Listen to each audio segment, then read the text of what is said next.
avec lui. Ils envahissent la demeure et s'y installent. Finalement, la condition de cet homme est pire qu'avant. C'est exactement ce qui arrivera à ces gens de notre temps qui sont mauvais. Pendant que Jésus parlait encore à la foule, voici que sa mère et ses frères se tenaient dehors, cherchant à lui parler. Quelqu'un va lui dire « Ta mère et tes frères sont là, ils cherchent à te parler. » Mais Jésus lui répondit « Qui est ma mère? Qui sont mes frères ?» Puis désignant ses disciples d'un geste de la main, il ajouta « Ma mère et mes frères, les voici. Car celui qui fait la volonté de mon Père céleste, celui-là est pour moi un frère, une sœur, une mère. » Voilà, ça se termine brutalement. J'ai fait une petite erreur, d'ailleurs, je vous en reparlerai après. C'est tant pis pour moi, parce que je vais pas pouvoir trop refaire, donc tant pis. C'est fait, comme on dit. Et puis, voilà, Martine est avec nous. Oui. Oui, je vérifie, parce que bon. Alors, 6e question. Quel blasphème ne sera pas pardonné? Alors, le blasphème contre le Père, le Fils ou le Saint-Esprit? Tic-tac.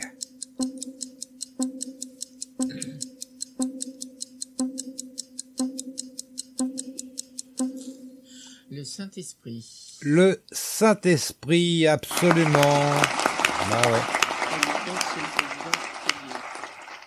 Le Saint-Esprit, c'est au verset 31. Alors, j'en étais où? Je ne sais plus, normalement 28, donc on va dire à partir du 29.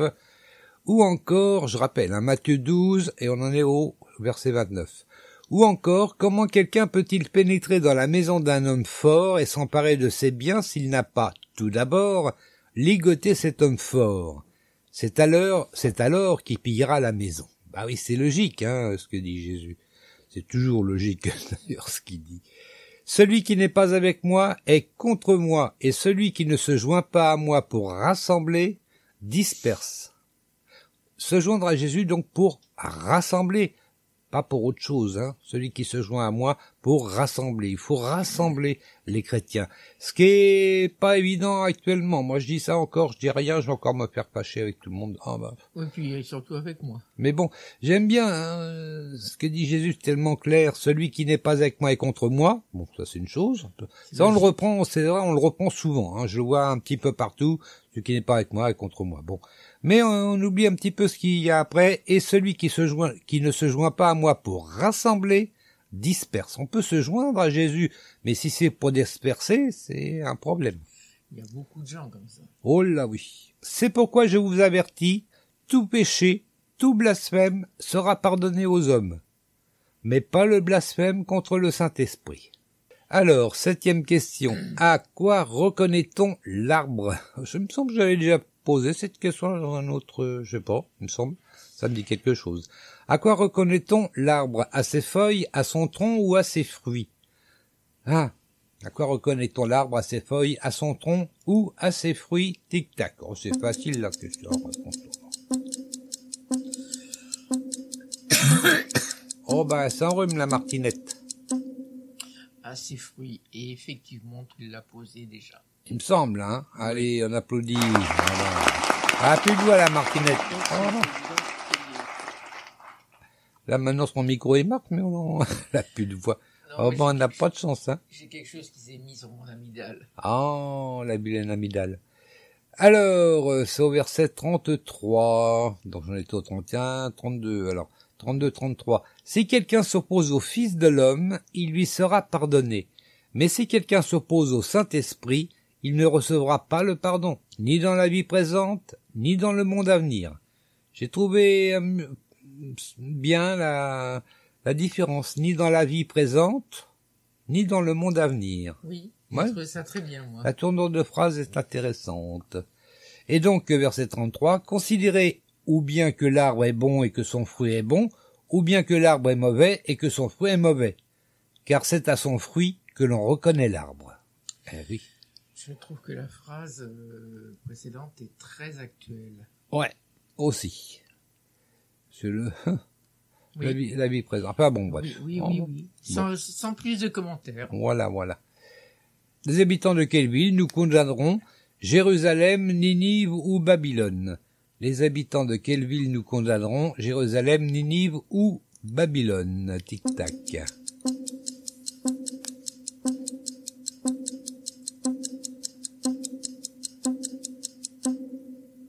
Ninive. Ninive? Eh ben ouais. Alors c'est là que j'en viens d'ailleurs à l'endroit où je me suis un petit peu trompé, mais bon. Alors c'est au verset 41. Ouh, bah j'ai beaucoup à lire alors, Oui. encore des trous. Moi. Donc on en est au 34. 34. Ah j'aime bien en plus quand il commence comme ça Jésus. Espèce de vipère. Bon, je sais pas s'il le disait comme ça, mais bon. Espèce de vipère. Comment pouvez-vous tenir des propos qui soient bons alors que vous êtes mauvais? Car ce qu'on dit vient de ce qui remplit le cœur. Eh ben oui. L'homme qui est bon tire de bonnes choses du bon trésor qui est en lui, mais l'homme qui est mauvais tire de mauvaises choses du mauvais trésor qui est en lui. Ah, un peu compliqué peut-être, celle-là, je vais la relire quand même. Non, ça va? Ah non, moi j'ai bien compris. Mais je vais la relire quand même, rien que pour le plaisir, parce que j'aime bien. L'homme qui est bon tire de bonnes choses du bon trésor qui est en lui, mais l'homme qui est mauvais tire de mauvaises choses du mauvais trésor qui est en lui. Je sais de qui tu parles. Ah, Alors ben, tais-toi. je sais pas. Oui, Oh, oui. je sais pas. Moi je le sais. Donc, Or, tais-toi. je vous le déclare, au jour du jugement, les hommes rendront compte de toute parole sans fondement qu'ils auront prononcée. Eh ben, je dis rien, c'est comme ça. Voilà. En effet, c'est en fonction de tes propres paroles que tu seras déclaré juste ou que tu seras condamné. Ah, nos paroles viennent normalement de notre esprit. Ben Donc, oui. je vous rappelle que Jésus parle en général plus souvent de l'esprit que de la chair. Oui. Même s'il y a un lien. Et le lien, d'ailleurs, on le voit là. Les paroles viennent de l'esprit, donc en effet, c'est en fonction de tes propres paroles que tu seras déclaré juste ou que tu seras condamné. Quelques spécialistes de la loi et des pharisiens intervinrent en disant « Maître, nous voudrions te voir faire un signe miraculeux. » Attends, il arrête pas d'en faire. Oh, ils sont catastrophiques, ces pharisiens. C'est juste pour le piéger, c'est tout. Bah oui, mais... Bah bon, ça c'est comme les démons qui chassent les démons. Faut être bête pour dire ça comme ça. Bah là, c'est pareil, hein. Vous allez voir un signe miraculeux, il arrête pas d'en faire, attends. Mais bon, Jésus garde son calme, c'est bien. Ces gens de notre temps qui sont mauvais et infidèles à Dieu réclament un signe miraculeux. Un signe, il ne leur en sera accordé d'autre que celui du prophète Jonas. En effet, alors c'est là que j'avais fait une erreur dans l'enregistrement, j'ai dit en effet quand Jonas restera 3 jours, alors qu'en fait c'est comme Jonas. Ça, bon, c'est vrai que la suite après du coup ça va pas trop bien, mais bon.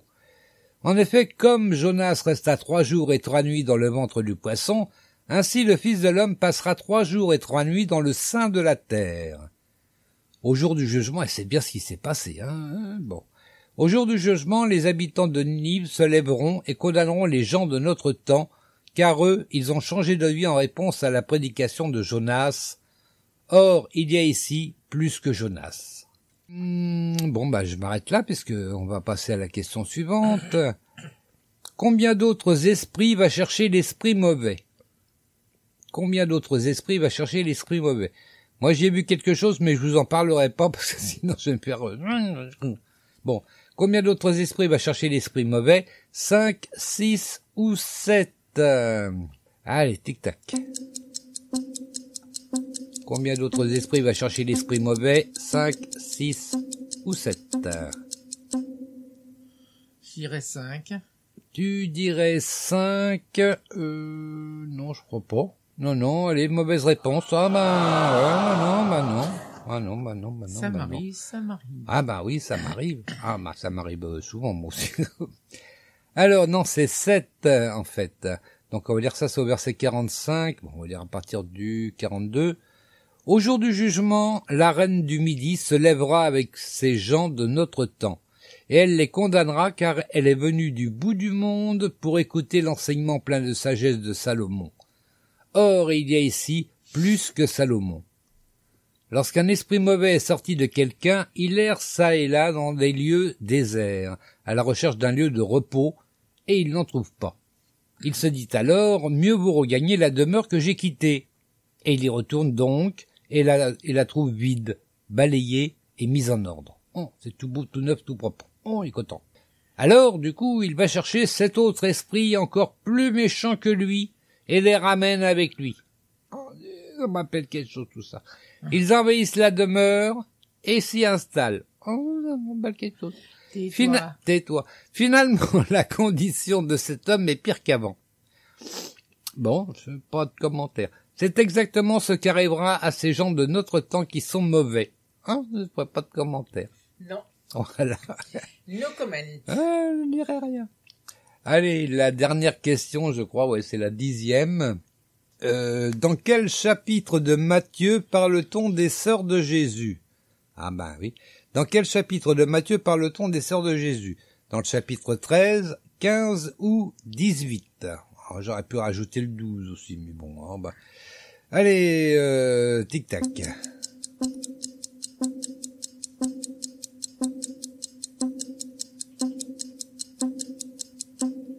15. Non, c'est pas 15, donc du coup, qu'est-ce qu'on fait quand c'est une mauvaise réponse? Bah oui. Non, c'est chapitre 13, en fait. Alors attends, on va d'abord lire quand même la fin de ce chapitre 12 déjà. Quelqu'un va lui dire, ta mère et tes frères sont là, ils cherchent à te parler. Mais Jésus lui répondit, qui est ma mère, qui sont mes frères? Ouais, c'est en fait pour ça que j'ai posé la question, parce qu'en fait, dans Matthieu chapitre 12, on ne parle pas des sœurs du tout. Voilà, c'est juste une petite précision. Donc, qui est ma mère, qui sont mes frères? Puis, désignant ses disciples d'un geste de la main, il ajouta, ma mère et mes frères, les voici. Car celui qui fait la volonté de mon Père céleste, celui-là est pour moi un frère, une sœur, une mère.